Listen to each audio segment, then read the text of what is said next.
You know, if you think you're like what is education, like you're basically downloading data and algorithms into your brain, and it's actually amazingly bad in conventional education, because like it shouldn't be like this.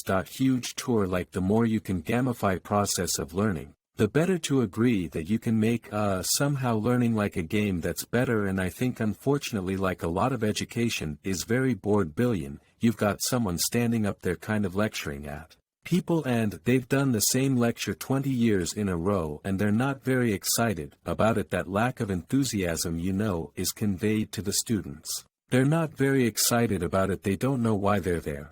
Why are we learning this stuff? We don't even know why. In fact, I think a lot of things people learn, probably there's no point in learning them, because they never use them in the future. Well, you have to say, like, people, I think, don't stand back and say, well, why are we teaching people these things?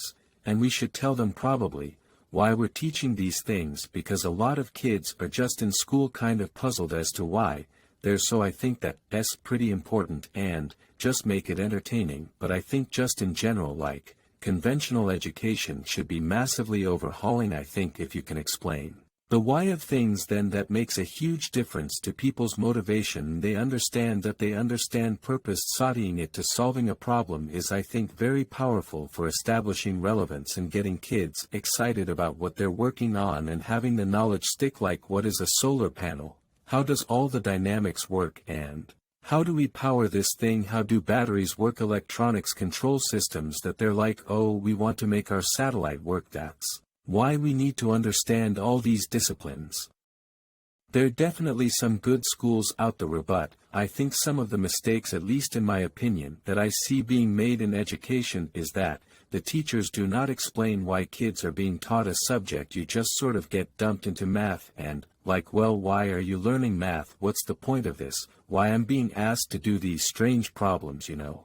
It's difference between if you say, well, we're going to take apart this engine and see how it works and put it back together again, and then in order to take the engine apart we need, you know, wrenches and screwdrivers and a winch and Allen keys and whatnot, and so that, and then in the course of solving the problem of taking the engine upon putting it back together, you learn about wrenches and screwdrivers and all the tools that you need, and then now you understand the relevance.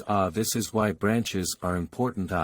You know, whereas if you had a CLA class on wrenches, you know, the why of things is extremely important, because our brain has evolved to not discard information that it thinks has no relevance. So then, if on the one hand you're being asked to memorize or learn, say, formulas, but you don't not know why this is the case, then you have this cognitive dissonance of it seems irrelevant. But I'm being told to remember it, so I'll be punished, so I better remember it. So the why of things is very important in picking a problem and then using various educational tools to solve that problem. Using math or physics or economics to solve that problem is far more engaging than teaching the tools. I mean, I hated going to school. When I was a kid it was torture, so created a little school that's called Ad Astra, which means to the stars. Just didn't see that the regular schools, they weren't doing the things that I thought should be done, and actually hired a teacher who also agreed with me that there was a better way to do it. I mean, it's small, it's only got 14 kids now and it'll have 20 kids in September, but different from most other schools is that there aren't any grades. There's no, like, not grade 1, grade 2, grade 3 type of thing, making all the children go in the same grade at the same time, like an assembly line. Seems to be going pretty well. So it's important to teach problem solving, or teach to the problem, not to